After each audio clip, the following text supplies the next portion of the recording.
What's going on, guys? Blake with Sutter Nugent Real Estate on a new episode of our podcast, the Real Estate Roundup. I have two special guests here today, sitting here to my left. One of them is AKA Frenchy Sales. Oui. And the gentleman in the middle is Mr. Talbot Sutter, broker of Sutter Nugent Real Estate. So, gentlemen, how are we today? Beautiful. How are you?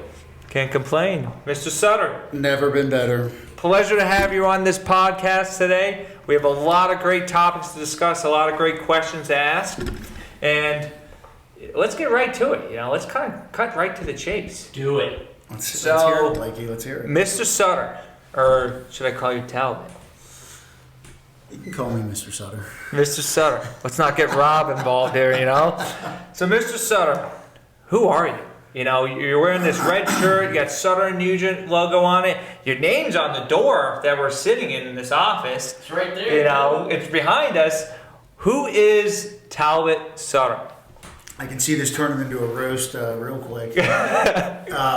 So Sutter Nugent, we are fourth generation real estate brokerage, and we've started about, I think 10-year anniversary was last year, so this was our 11th year.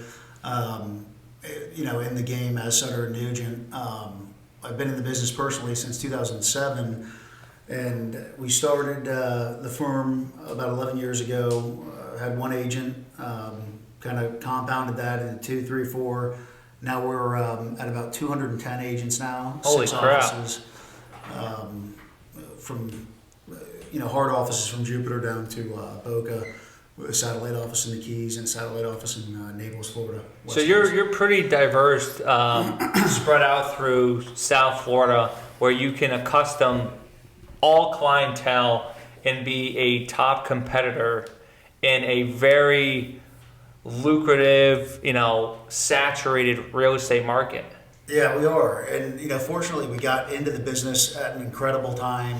A lot of it's luck with talent, but on the luck side, we started in 2011, 12, basically when the market was depressed. It was short sales, foreclosures, rentals, and that was it. And for those of you that remember the short sale years, it was as painful as it gets, especially when you were uploading the package yourself. So every year it got better and better, and then of course, come 17 and 18, it was lights out.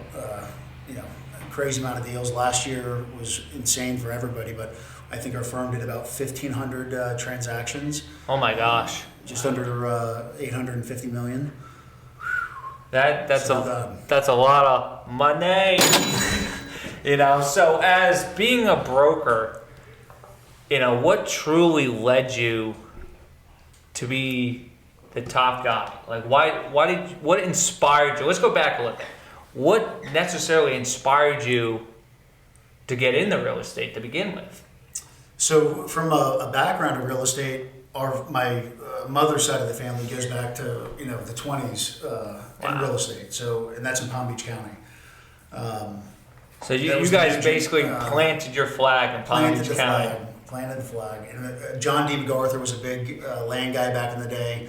Before he was into real estate, he was into insurance, and our family worked with him at the insurance company. Then they got into the real estate play after that, and that's how it all kind of snowballed. And then fast forward to, now my dad got into it in like the 70s, came down from Chicago, met my mom's family. He's been here for, 3 generations. I'm the 4th. My 2 daughters are the 5th. But so we got into it kind of almost just by living it, breathing it, from as long as I can remember, breakfast, lunch, and dinner table at the house. It was real estate. Parents screaming about some kind of deal, or so it was not getting put down in time. So it sounds like you basically had no other choice, unless you were going to go against the family and not join real estate. Exactly. So half the family's in real estate, the other half are attorneys. So you're either an attorney or you're a real estate agent. It's one or the other. Or you're no longer part of the family. Or you're blackballed. So take us kind of behind the whole connection between, you just mentioned your mother being in real estate, your father being in real estate. What made you come up with the name Sutter and Nugent? So Sutter Nugent. Sutter is obviously my last name, is my father's last name, who was in stocks and bonds up in Chicago. He came down Nugent's my mom's last name, so the two names both have been in real estate. My father had a big real estate company back in 80s, late 70s, mid 70s, 80s, and early 90s. Interest rates went up to 18%, and things got crazy. So I ended up first starting with a waterfront properties. Rob Thompson, learned a lot from him, and did a lot of marketing with him. That was before I had a license. My mom was at that firm, and then when I graduated high school, I joined with a good friend of mine at another firm, and he was the president of the firm, and they were a big outfit. I don't know if I should mention names, but they had about 700 agents at the time. Okay. And his father and my father were about the same age, and his son and I were about the same age. Both went to the same high school and middle school and lower school. And him and I came up with an idea at that other company to get younger real estate agents into the game. That was like the whole mindset behind everything. And how do you get younger agents into the game? Because you have to upfront all this money, advertising costs. The first thing you got to do is get rid of the fees.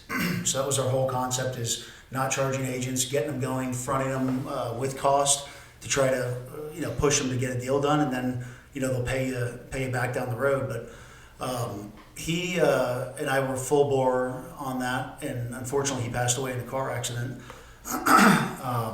And it was either 2012 or maybe end of 2012 going into 2013, somewhere around that range. But right after that, that's when I knew that his father and I weren't on the same page. So I talked to my dad and I said, "What would you do?" And he goes, "Just open up." At the time it was scary as shit.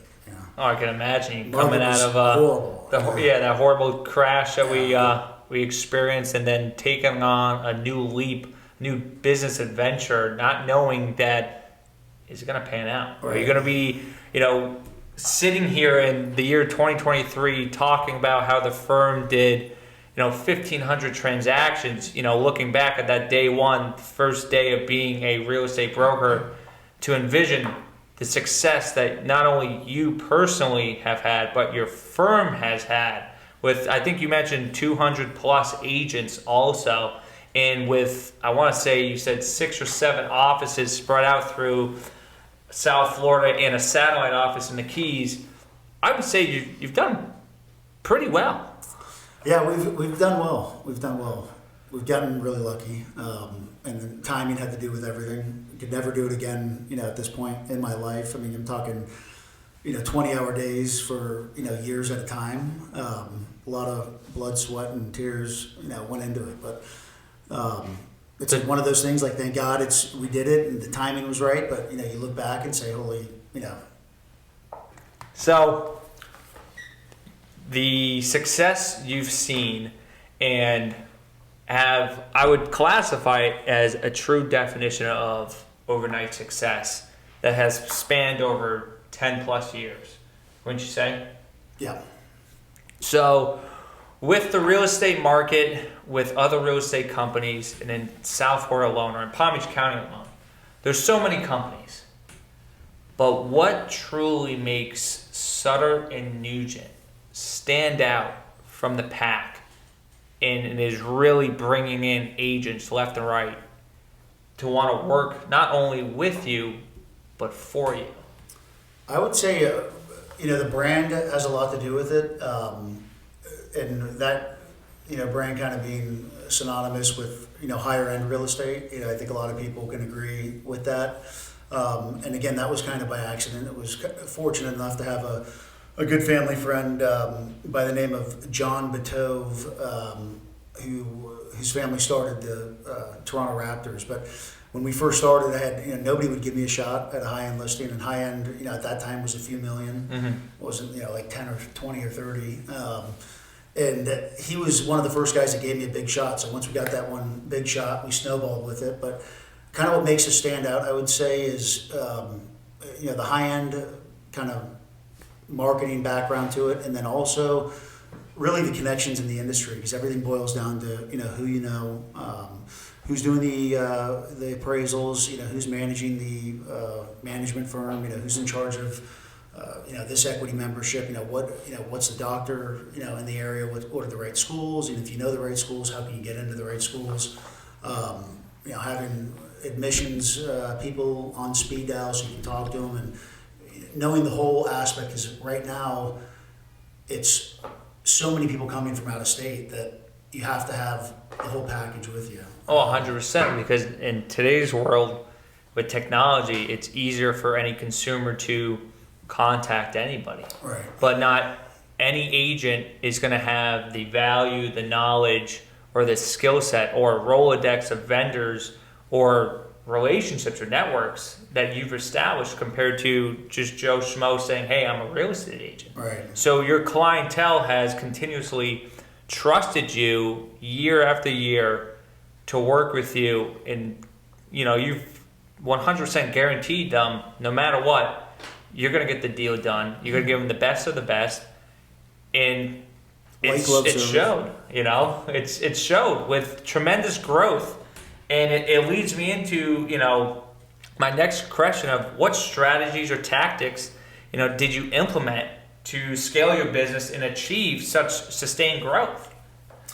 Well, for us, from a real estate background of getting new business, it was all about customer service. And obviously, treat it like a full-time job. Wake up before the sun's up, get into the office, plan your day out. You got a cold call. Some people hate it, and there's successful people that don't do it. But every single big, mega agent in our area has cold called, and cold called consistently. And maybe they don't do it anymore, whatever the case is, but the big players in the game still do it. And then always hunting for business, getting into, specific areas.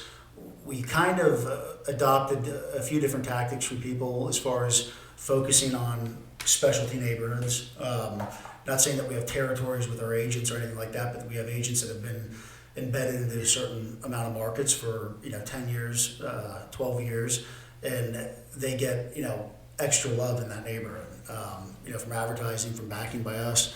And I think being those specific kind of experts in those neighborhoods, PJ National, East Boca, different areas, condos, and when you're known as an expert in that field and you can talk it, price per square foot, you can be asked questions and intelligently answer, and that's kind of what's separated us apart and enabled us to get more business. You basically blow the competition out by just knowing your market, market analysis. Yeah, knowing the market, for sure. Knowing the market and kind of giving a short-winded forecast, not a crystal ball, but forecast of where you think the market's going, and being able to, put people into, good deals in 3, 4, or 5 years when they've made 30, 40, 50% equity or more, they're calling you up to sell again. They're going to continue to come back and utilize you because you basically, every real estate agent wants their client to become a client for life, just not a single transaction. Exactly. And we all know that referrals, word of mouth is how your business continues to grow. And you mentioned the cold calling, back in the day there was door knocking, mailers, flyers. There's only so much you can do to attain business, but having clients that continuously give you business year after year without even having to shell out a dollar, I think is the true definition of success in this industry. Plus, all the transactions that you do successfully close. Yeah. No, I think it's absolutely correct. I mean, Frenchie's a great example of kind of knowing, niche markets. He's, was number one at a firm before this for generating actual leads that were then sold off to other agents. When I first met Frenchie, he was talking to me, and I said, listen, by the amount of money that you're creating for these other agents, if you just did both sides of it, you're pulling in the hardest part is generating the client. 100%. Which he has down to a science, and if you can generate the client, then any Tom, Dick, or Harry can write a contract. Yeah. So, You can always contract it out at the end of the day. Generation, I think, is huge. Generating, contacts, leads, and making connections, I think, is that's the hardest part of the game. And I would say that's the main foundation of real estate. I've heard top people in real estate always refer to real estate as a contact sport. The more contacts you have in your database, the more people you come in front of, the more success you're going to achieve, the more deals you're going to do. It's not like they're going to come to you. That's you might get lucky 1 or 2 times where someone actually comes to you, but majority of the time, you reap what you sow in real estate. That's what it is at the end of the day. Definitely, and times are changing, and you just have to adapt. I mean, now there's Google ads, there's everything. You know, back in the day, it was just cold calling and door knocking, but now there's Chat GPT. There's the consumers are a lot more knowledgeable, and technology has advanced where they kind of have to they're lazier nowadays. So you as a real estate agent, you're consistently having to adapt and overcome what the insights of this interchangeable world we're dealing with to continuously put yourself in front of those people and to be that go-to person. I think there's probably 28,000 agents in Palm Beach County alone, I think I read. Yeah. And out of that, only 1,000 of them do more than 10 deals a year, which is crazy. So that's telling me that those 1,000 are doing roughly about 80% of the real estate transactions in the market, which is mind-blowing when you really think of it. We always say 1% is doing 90% of the business. And it truly tells why, the numbers that you spoke about in the beginning about Sutter Nugent is,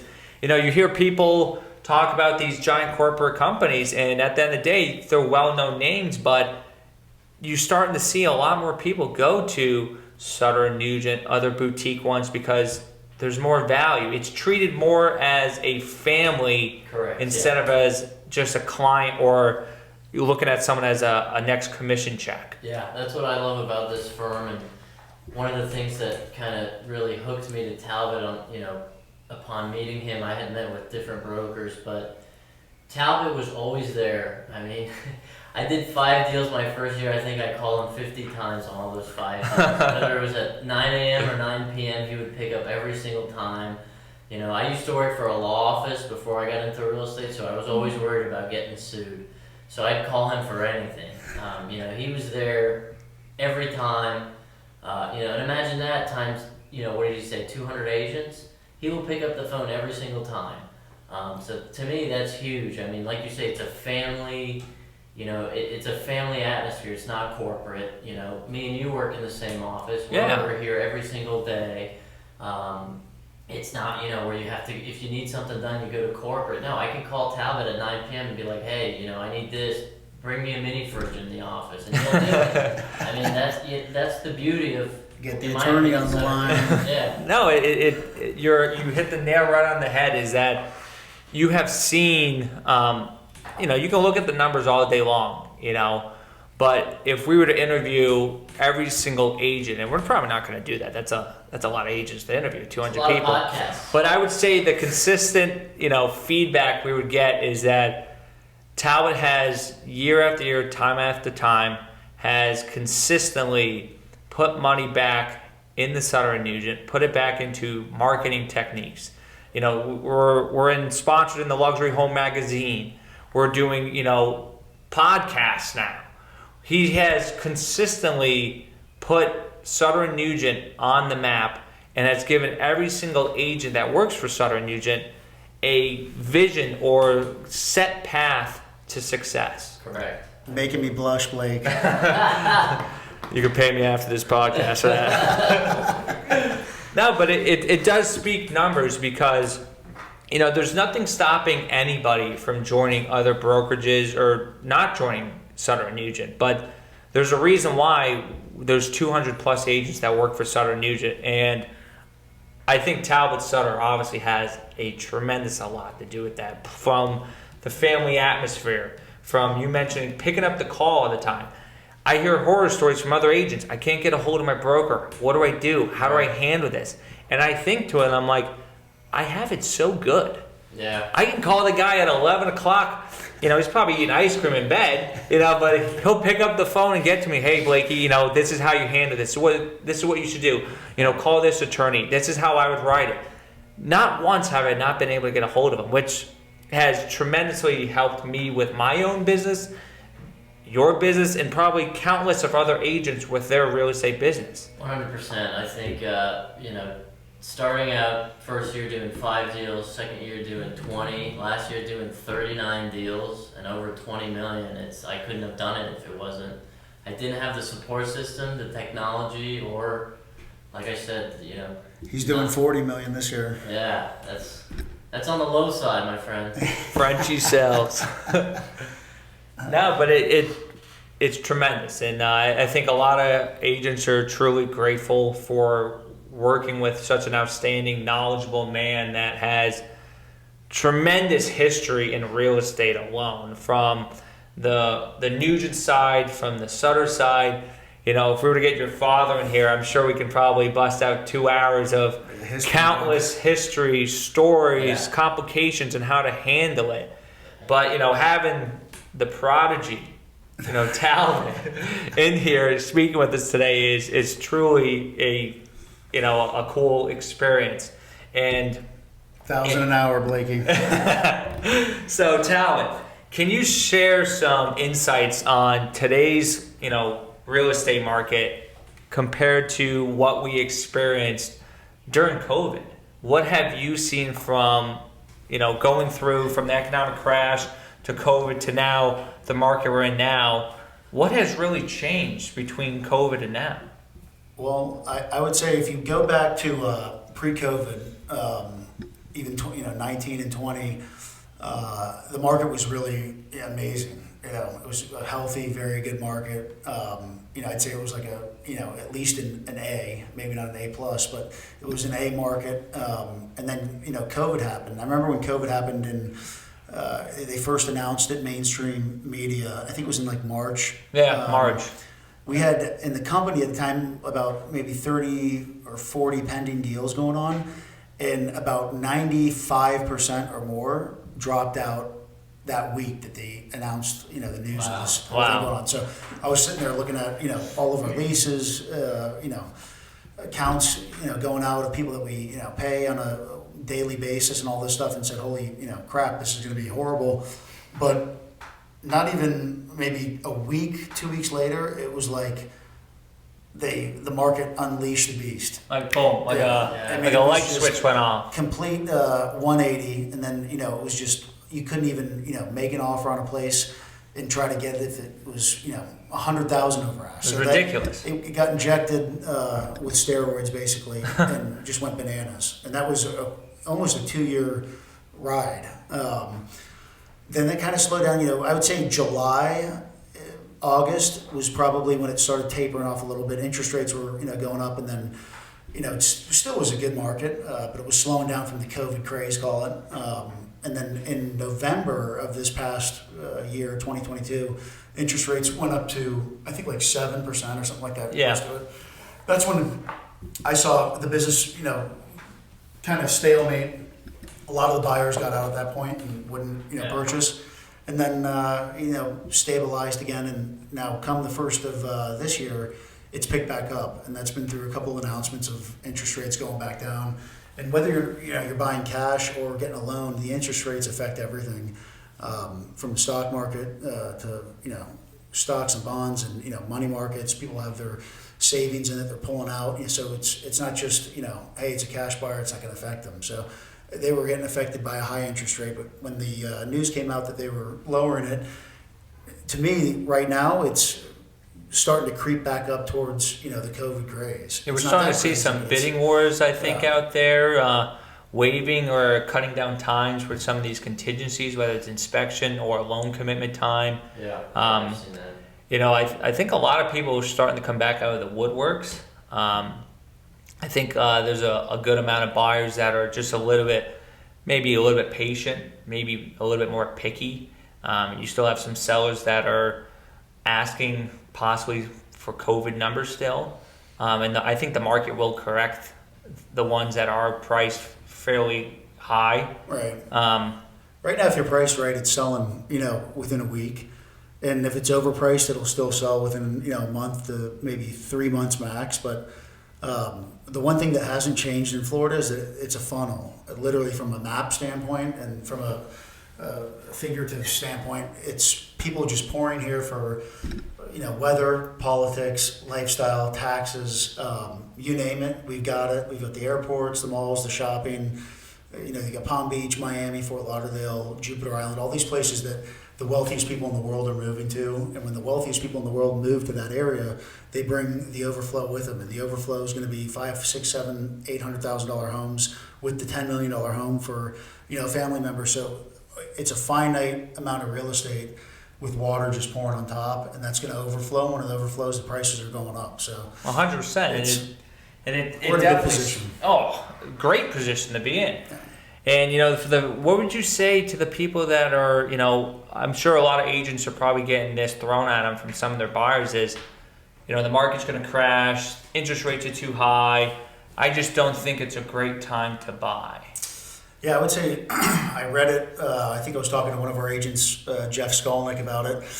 Don't marry the rate, marry the house. So, as long as you're not getting, completely bent over with the interest rate, relatively speaking, from an 18% interest rate in the late 80s, early 90s, 6% really isn't that bad. I just bought a house right now and I'm at 6%.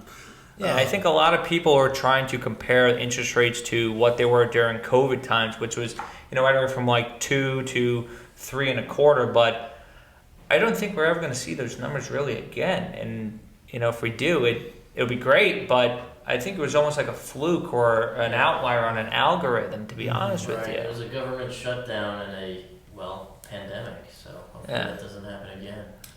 One can hope, But, time and time again, Palm Beach County and South Florida has always thrived real estate wise. And I want to quote you. A couple weeks ago, you and I spoke, and you were having a meeting with some of our agents in our Boca office, and you said something that stuck, and it was that if God forbid something was to happen, nothing comparable to 2008, but a little correction, whatever. You said that Palm Beach County would probably be the last to feel it and the first to come out of it. Yeah, Palm Beach County's always been, the last to go out and the first to come back because it's, the promised land. It's got everything going for it. Prices, wealth, everything else that goes with a good real estate purchase. And, because of that, West Palm, especially now too, they're calling it the Wall Street of the South. I mean, all these firms are moving their big key players, Goldman Sachs, firms from Toronto, Chicago, and New York. But it's more of a central hub now. I remember when Jupiter, Florida used to be. That's where I was born. Was Jupiter, Florida. That used to be a sleepy little town. And there was 15,000 people living in this town. Now there's probably 70 to 100,000 or more living there. Athletes, they're 10, 15, 20 million bucks spending it like it's water. It's crazy. That's, brought places like that were these little sleepy gems and put them on the map, and they're on the map to stick, and they're not going anywhere. No, 100%. I think there really isn't a city in Palm Beach County that hasn't seen tremendous growth in the last 3 years.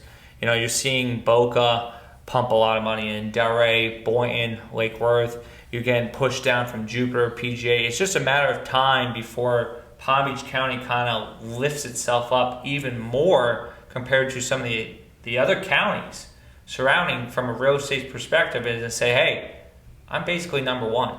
And I think Palm Beach County has kind of held that medallion first place for quite some years now. Right. I was always told the real estate market down here trends north. So Miami overflew. It went to Fort Lauderdale to Boca. Now it's going up to Jupiter. Now it's Port St. Lucie. Used to be $150,000 for a house. Now they're almost the same price as Jupiter and that. So trends upward. And we're seeing a lot of builders actually go up the Port St. Lucie, Stewart area. And I think a lot of that has to do with we have no land down here in Palm Beach County anymore. Right. GL Homes somehow still is able to build off of Lions Road, and they've had tremendous success in Palm Beach County for over 20 plus years. Right. Lennar has established themselves, D.R. Horton, Pulte, DeVasta. The fact that some of these builders are still continuously doing business, creating new subdivisions and neighborhoods shows that the real estate market down here is still thriving. Yeah. It never really took a back seat or kind of paused. They sell out quick. Yeah. We have so much demand. I think they were supposed to do like a population, statistic where we were supposed to gain like I think 14 or 16% over a course of 6 years from 2020 to 2026, and that population percentage we acquired just 2 years into COVID. Yeah, I think one statistic that me and Talbot learned from GL Homes, because we had a client looking at new construction there, was their waiting list was full, and they had just released these lots. So these are million plus homes that they released, and the waiting list was 300 people within a span of 1 month. So this is 300 people in Boca Raton, Florida, that put themselves on a waiting list for a 1.5 plus $1 million house. I mean, that to me is insane. It's crazy. The price point has tripled or possibly quadrupled down in Palm Beach County. Back in the early 2000s, it was the bread and butter home down here was probably about $500,000, $450,000. Yeah. Now today, $500,000 is it's a lot of money on paper, but compared to what the housing market has produced, you're not really getting much house now. Yeah, but that 1,000 people a day move to Florida. Yeah, I think that 500 is now 1.2, 1.3. 100%, and it's showing because you look at some of these communities around us, Boca Bridges, Lotus, like you said, 300 people waiting list, selling for an upwards of 3 million plus for some of these homes, and they're getting multiple offers, which shows why Palm Beach County, from a financial standpoint, is so solid. Yeah. And why, all these giant hedge funds, corporations, big-time companies that have been established in New York and Jersey for so long jumped ship and came down here and established themselves down here. There's got to be a reason why. And Talbot, what do you think that reason was besides all the great tips and points you've already mentioned? Taxes and, from a business standpoint and a corporation standpoint, from at least from Canada, we had a lot of finance firms move down here, and there was a huge tax saving benefit to that. At one point, it was anywhere from a 20 to 25% tax savings, and you're talking about a publicly traded company that's making hundreds of millions, if not billions. That's a lot of money. Oh yeah. Didn't they pass a law also in Canada, if you're not like a Canadian citizen, you're not allowed to buy homes anymore, and they did that to correct the housing market over there. So for the next 2 years, if you're not Canadian, you cannot buy. Which did a big issue with Chinese coming in and other countries too, but a lot of it was Chinese investors buying up real estate in the city. Toronto's a lot like Palm Beach. The prices are absurd. They're anywhere from low end $1,500 a square foot up to like $3,500, $4,000 a square foot. I was just talking to a guy up there this morning, and he was telling me 25 million, 20 million, 15 million. It's still, now it's back to selling. The city got hurt a little bit a couple months ago, but it's already, it's moving and grooving again. And I think you've mentioned it a couple times that down here the luxury market kind of sets the tone and the pace for the rest of the market. So if luxury is moving and grooving, the rest of the market price-wise is falling right behind and doing just as well. it's pretty much spot on. Yeah. So Talbot Sutter, he gave you a little bit about his background, his history, Frenchie Sells, and thanks for watching, thanks for listening. We're going to be continuously making episodes as we go along, having other hosts on here sharing some insightful tips, some knowledge. Hopefully you can use some of it, but that's all for now, folks. Thanks for tuning in. Thank you.